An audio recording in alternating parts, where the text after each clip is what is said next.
नमस्कार साथियों, कैसे हैं आप सभी। उम्मीद करता हूं कि आप स्वस्थ होंगे, सुखी होंगे और प्रसन्न होंगे। श्रीमद् भगवत गीता में आपका स्वागत है। हम श्रीमद् भगवत गीता के माध्यम से जीवन के विभिन्न क्षेत्रों को जानने का, समझने का प्रयास करते हैं और उस विषय में जो आपकी समझ है, उस विषय को लेके आपकी जो उत्कंठा है, वो कितना सचेत होकर आप उसके प्रति रहते हैं, ये होना अति आवश्यक है। तो जैसा आपको पता है कि आज के समय में अपने मन की स्थिति को बनाए रखना, अपने मन की स्थिति को उच्च स्तर पर बनाए रखना बहुत मुश्किल हो गया है। लोग जो है सिर्फ इस बात को लेके हमेशा तैयार रहते हैं कि उन्हें एक बहाना मिल जाए अपने एक्सक्यूजेस देने का।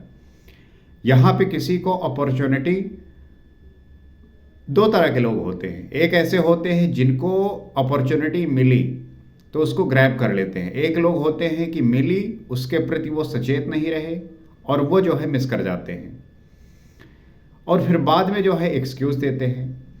तो हमें अपने होश को साधना प्रारंभ करना होगा, क्योंकि तभी जो है हम चीज़ों को व्यवस्थित और शानदार कर सकते हैं।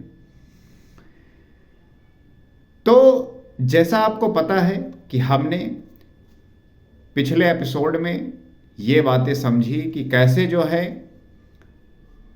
एक नाशवान जो परिवर्तनशील क्षेत्र है उससे सर्वथा अतीत होना कैसे प्राप्त किया जा सकता है और एक अविनाशी जो कूटस्थ व्यक्ति है वो उत्तम कैसे होता है।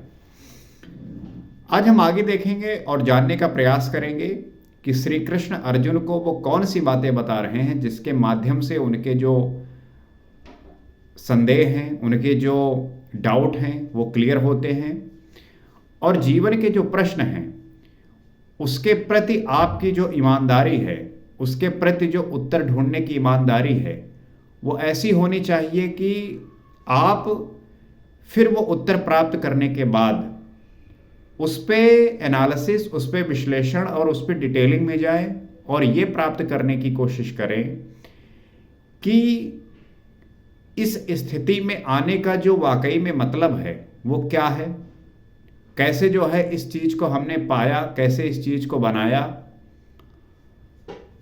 तो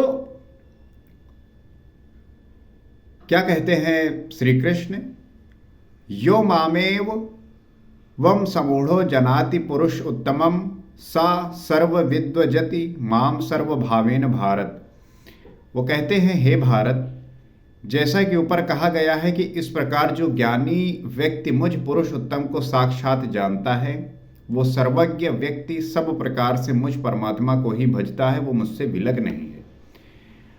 हम ईश्वर को प्राप्त करने का प्रयास बहुत करते हैं, हमें ईश्वर के सदृश होना है, हमें जो है ईश्वर जैसा बनना है, उसके जैसे गुण जो है अपने भीतर लेके आना है और अपने कार्यों को सचेत रूप से करते हुए उसके प्रति जो अपनी श्रद्धा है वो हमेशा बनाए रखनी है।